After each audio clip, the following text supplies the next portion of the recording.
Burger Kings. He got promoted to it. Everybody left. He got promoted to what? Fries. He became the manager of the store. Burger King sold him 17 stores. Wow. His name is Hawkins. Lavelle Hawkins in Atlanta. One of the richest men in the country. He started out sweeping the floor. Then he got to fries. You gotta hear him tell this story. I want some of the fries.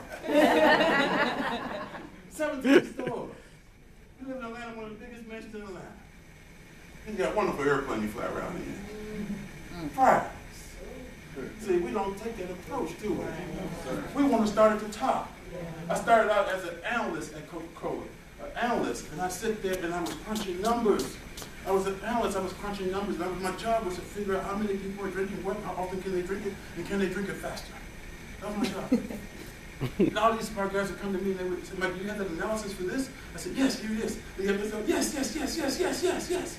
I don't care. You cannot run me out of here. I ain't going nowhere. I ain't never quitting. I don't care. Whatever it takes, I'll do it. Let's go. And eventually these guys came and got all my information. They went to this executive meeting to the president of the company, and they sit there, and the president of the company said, can you explain that analysis? And they said, he said, well, who can? The tall kid down the hall there, Steele. Well, go get him. Oh, Lord, I had my worst suit on, too. And they called me into the office, and the CEO, the president said, did you develop these analyses? I said, yes, sir. He said, can you explain them? I said, yes, sir. He said, well, explain them to me. And I stopped talking about an hour later. He said, oh, my God. He said, can you do this for every piece of business we have? I said, yes, sir. Yes, sir.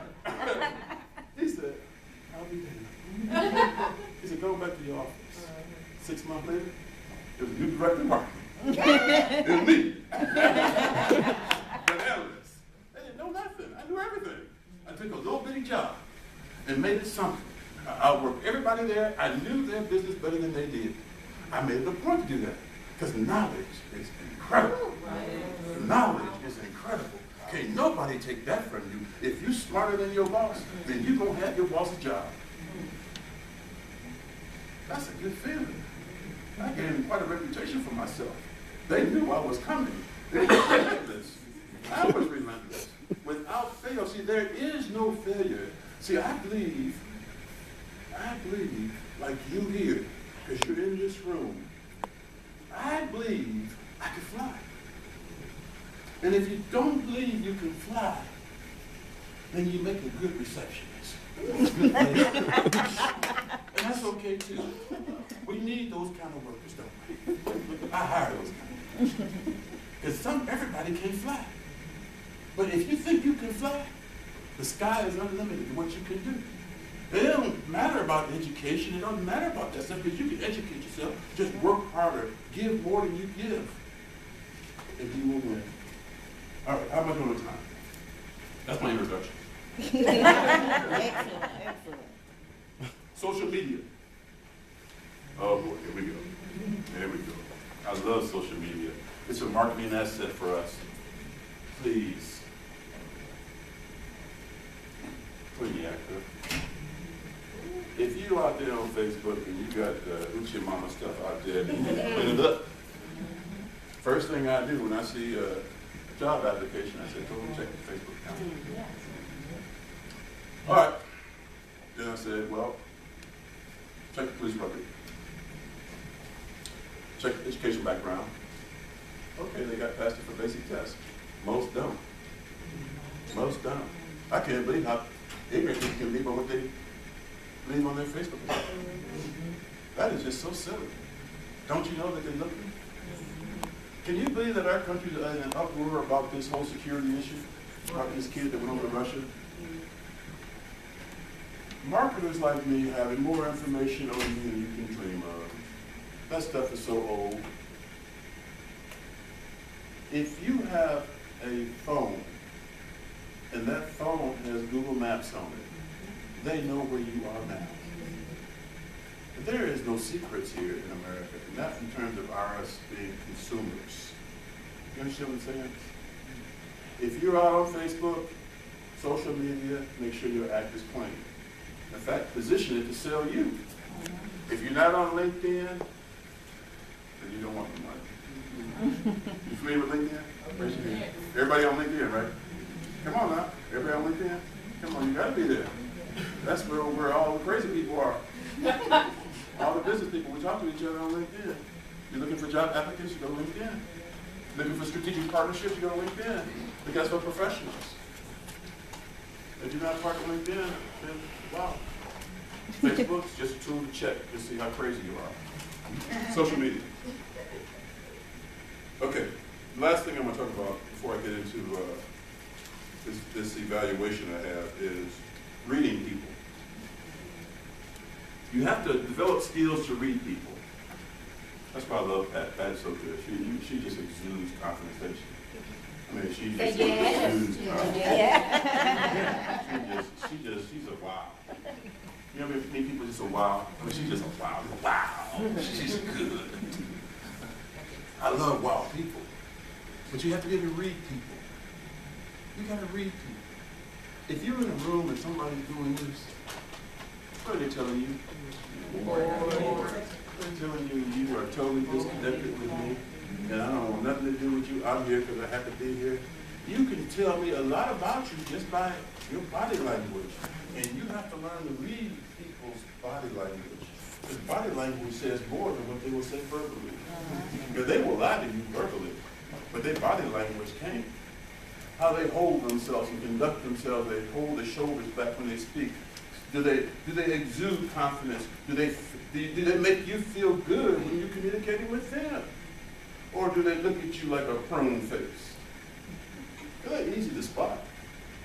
You can just go through the process and just say, oh, okay. You know who's interested, who's not. We have staff meetings Monday morning. Team comes in prepared. I can tell who's prepared before we start the meeting by body language. The person that doesn't sit close to me and gets far away from me as possible is the one that's not prepared. He won't look me in the eye. He's got his head down. He didn't do his homework. He's not prepared. So who's the first person that I pick on? Yeah. Exactly where I'm going. Good morning. Your body language says everything about you. You can communicate extraordinary confidence with your body language. I had to learn this. This is an art. It's not something you take for granted. You have to stand in front of the mirror and practice this. I stood in front of the mirror countless number of hours. I was a corporate executive. I'm 6'6". I'm 30 pounds. I'm a large man. And I got these huge, big hands. I had to turn those into assets. Bill Clinton is awesome, isn't he? Orator. Tremendous orator. Tremendous orator. He uses his assets. He does this thing here. I got home, I started mimicking that. So I put that in my presentation where I started communicating to people like Bill Clinton do. And I started trying to, how does he get his voice like that? So you gotta do that. You gotta practice what works for people. Don't try to reinvent everything. Use what's out there. Be successful and use templates that are successful to get you where you want to go. You follow me?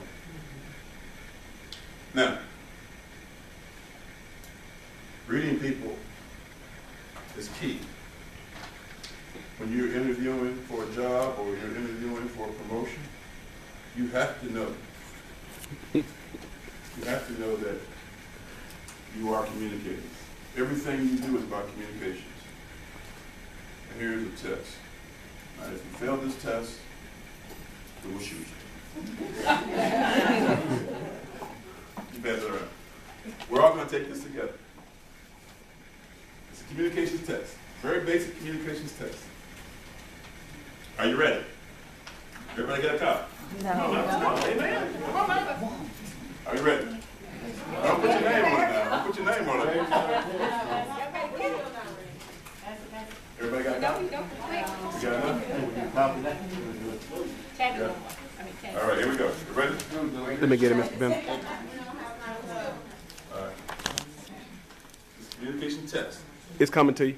Now, I want you to know now, if you fail this test, I mean, you got some work to do. All right? Wait, Mike. Come on, Mike. All right, here we go. Y'all should have been here earlier. Can you imagine me and my brothers? You know, there's 5 of us. All the same side. 5 of them. I sure hated them wearing my clothes, I tell you. Oh, I got one brother that's short. He's about 6 foot tall. All right, here we go. I want you to answer across the top that says, not at all, rarely, sometimes, often, and very often. Got it? Got it? Yeah. Okay. Now, I'm not going to read these. You're going to read these. You want to do it start for right real? here. You read the first one out loud for everybody. I can. I try to anticipate and predict possible causes of confusion, and I deal with them up front. Okay. Right up front. You got it? Rate yourself. Mm-hmm. Number 2, sir. When I write a memo, email, or other document, I give all the background information, detail I can, to make sure that the message is understood. Exactly. Rate yourself. Be honest now. Be honest. Be honest. Rate yourself. Do you really do that? If I don't understand something, I tend to keep this to myself and figure it out later. Well, a lot of people do that. A lot of fakers out there. You know something, when I was in my corporate life and I didn't know something, I was not too ashamed to ask. I just said, I don't understand that. I was like, wow, explain that to me. This guy was in a meeting once and he said, he used a word I had never heard before. He said, that was opulent.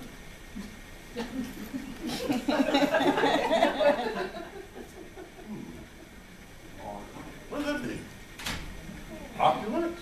So I said, well, what does that mean? He looked at me like, you don't know what that means? I said, no, I don't know what that means. Don't be embarrassed. That's the only way you're going to learn. He said, well, opulent means, oh, it's gaudy, you know, extreme. Oh, okay. Well, why you just say gaudy? All right. I'm sometimes surprised to find that people haven't understood what I've said. Right, you expect people to read your mind. A lot of folks like that. A lot of leaders are like that. They say, just read my mind. Men. Yeah. Well, there is something there too now. I'm going to say this now. Don't y'all hold this against me. But I'm going to say this too now because that whole sex thing that she's talking about, men, if men were really, really smart, then we know that women are far, far, far smarter than us. And if you look, we just have an advantage because we run everything. We think we are. But if you look in the greatest books of leadership, you can see it. I tell you, there was this wonderful, wonderful story. Don't eat that apple.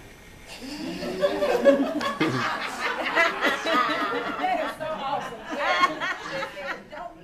Don't eat the apple. He was told, don't eat the apple. And what she said? Eat it. All right, I didn't make this up. I just learned. What's the next one? I continue to say what I think without worrying about how the other person perceives it. I assume that you'll be able to look at that. Now, which one was that now? 5. Okay. We got it? Rate yourself number 6. What's right here? When people talk to me, I try to see their perspective. Woo. Most people don't. I'll come back to that. Most people don't. All right, right here.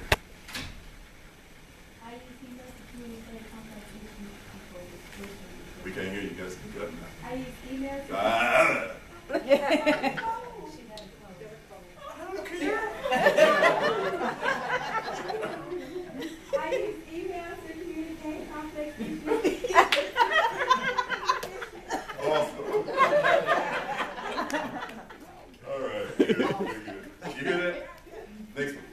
When I finish writing a report, memo, or email, I scan it quickly for typos and so forth, and then send it off right away. Score yourself. Okay. When talking to people, I pay attention to their body language. Rate yourself.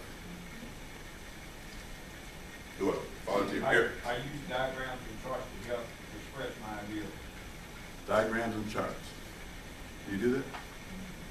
Okay, right here. Before I communicate, I think about what the person needs to know and how best to convey it. Wow. Somebody's thinking about that. Okay. When someone's talking to me, I think about what I'm going to say next to make sure I get my point across correctly. You ever talk to someone and before you can finish, they what do I do? I just start talking to them. I just thought, you ain't listening to me. I ain't gonna hear what you gotta say. You just started thinking all time ago. You ready to tell me something? And I'm not finished talking. All right, who's next?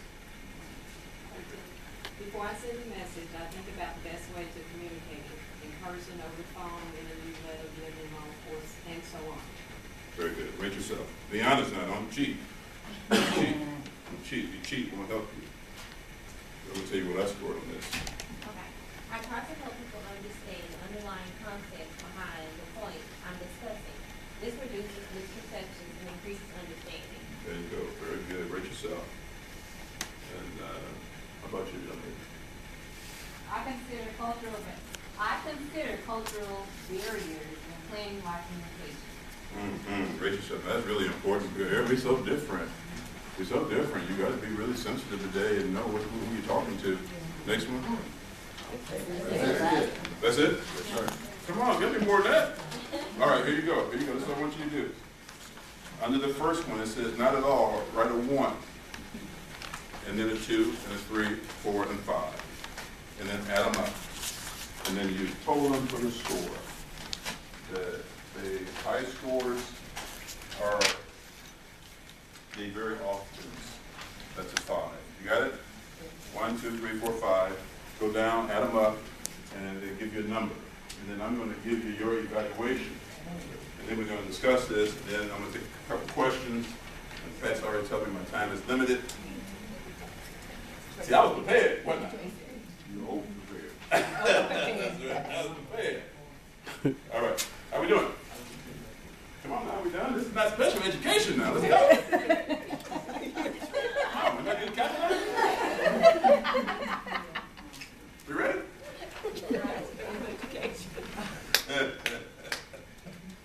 They told you I was crazy. They tell you, watch this guy here. We ready? All right. Anybody got a 75?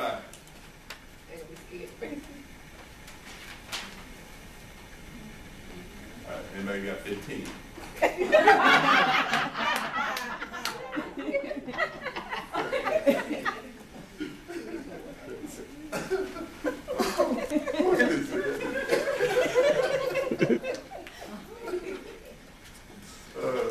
Anybody got 10? I'm not going to laugh at you. Just tell me if you got 10.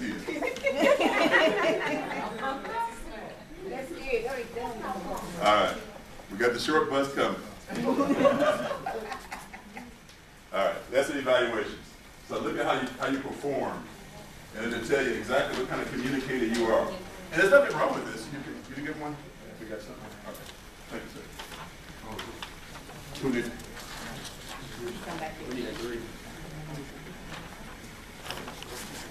Okay. If you scored anywhere from 50, 60, 75, raise your hand. Good. Good. Good. Isn't that amazing? Isn't that amazing? Now, even those that scored in the higher quintile have work to do. Because I took that test too, and I said, I got some things to work on as well. You got some work to do. You got some work to do. Let's go through them right quick. Any questions on number 1? Any questions you have on number 1? No. Well, I'm just, general question, because I know this is nerdy, but the scoring of it? There's no such thing as nerdy. Well, yeah, I mean, the scoring of it. The guy that just took company Facebook IPO, they call him nerdy. Man, he's 5 baby Captain Genius. Cum laude. Cum laude. I mean, the measures are kind of off in a way, because I mean, if scoring higher is better, than getting a tune for rarely by saying that if I don't understand something, I just keep it to myself. That's right. That actually adversely affects me, whereas Sure. it should probably help. That's right. That's my test.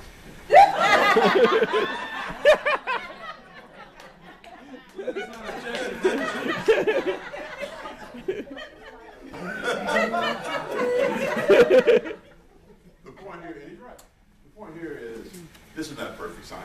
It just forces you to look at yourself. And you're right. You're absolutely right. The point here is not really relevant until how you score, but look at yourself. See, I look at myself all the time. I look at myself all the time. Just look at yourself. How do you, when you write the communications, are you thinking about who you sending it to? Or are you thinking about what you want to say? Come on. Most people do it. They want their back. And you get this email and say, what? I mean, everybody has food. Everybody has food. Everybody has food. Every employee that works in advanced communication has food that they require. Sometimes people work for money. Sometimes people work for praise.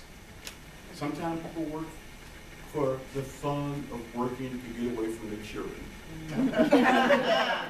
People work for different reasons. Everybody doesn't work for the same reasons. Some people are motivated by different incentives. And it's your job to understand where you are.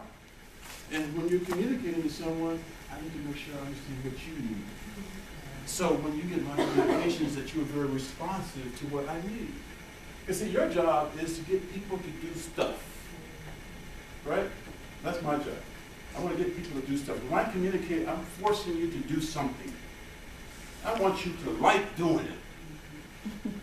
So I have to reach down and make sure that I'm communicating what you need.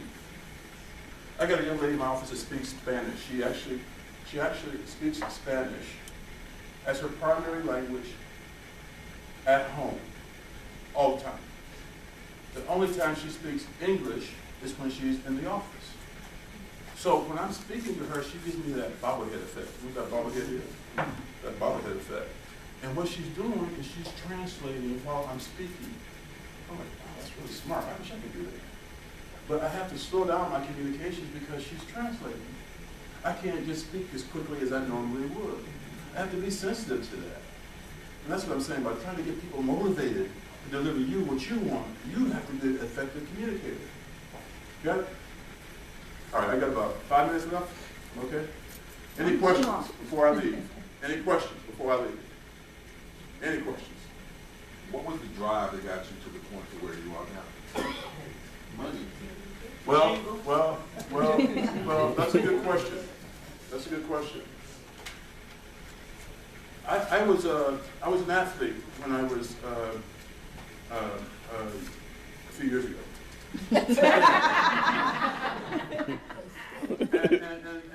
and my dream was to be a professional athlete like most young men.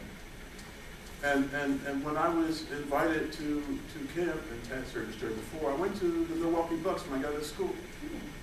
And I had the dream to get there. My dream was to get there. You follow me?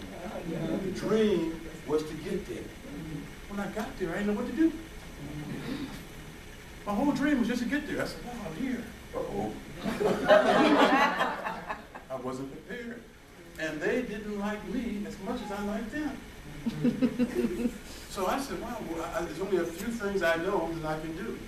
One was go to school. So I left there because they didn't like me as much as I thought they would. And I went back to graduate school. And I got my master's degree. And I started studying this thing called consumer behavior, consumer marketing. And I said, wow, this is really interesting. And I just pursued it and pursued it. The other thing was, I always wanted to figure out, this is really kind of an amazing, this was amazing, you may be born here. But how do you live a quality of life of like an NBA player and with a job?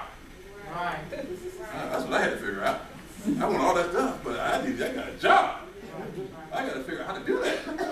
How do you live a high quality lifestyle? I had never seen nothing like that before. Working.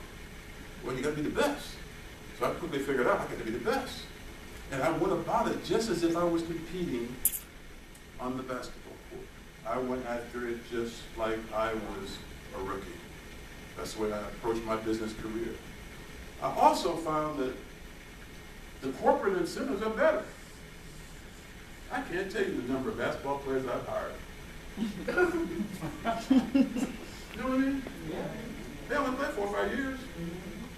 And you say, well, look at my salary over the last few years. Oh, boy, I was a first-round draft pick in corporate America. I was a first-round draft pick. And I took that approach.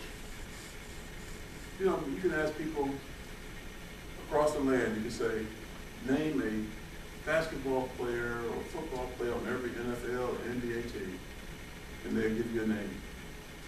Every person in this room will give me a name. And then you can say, well, tell me one owner. And we're beyond Michael Jordan. Most people would struggle with that. Would you rather be the owner, or would you rather be the player? Of course, the owner. There's some guys that you may have read this story. There's some guys that sold their rights to a team called the St. Louis Spirits in the ABA. They sold their rights to the NBA in a merger deal. And they held back a small percentage. They said, we want a percentage of all of the media rights associated with the NBA, this tiny little percent. They just came to closure on a deal to buy them out. They've been paying them $17 million a year. Wow. For 25 years. And they said, we are tired of paying you. Can we just buy you out? And the buyout was $500,000. I don't want to talk about LeBron. I want to talk about the owners. I'm not going to find that passion in my career. I want to figure out, well, I worked for a guy at the Coca-Cola company, and he and I didn't get along. I didn't like him, he didn't like me. He was a big guy, too. But it didn't matter if I liked him. I had to work for him, and my job was to work for him. I was trying to get him promoted. Eventually, the board fired him. And his settlement, when they fired him, was $200 million. It's like $200 million get fired. Fire me. For 1%. Fire me. We have to understand that. The real value of what we're doing every day, not on the pitch, as they say in Europe. It's really what we do in the books, what we get home to do. Because the real rewards are your jobs. Being the best at what you do every day. That's what the rewards are. I don't care if it's a receptionist, I don't care what it is, I don't care if it's fries. The Bill Hawkins don't care? Fries. Any other questions? Come on, I have one more question. Mr. Bender. If you don't ask me any questions, you do anything different? Did you have a question?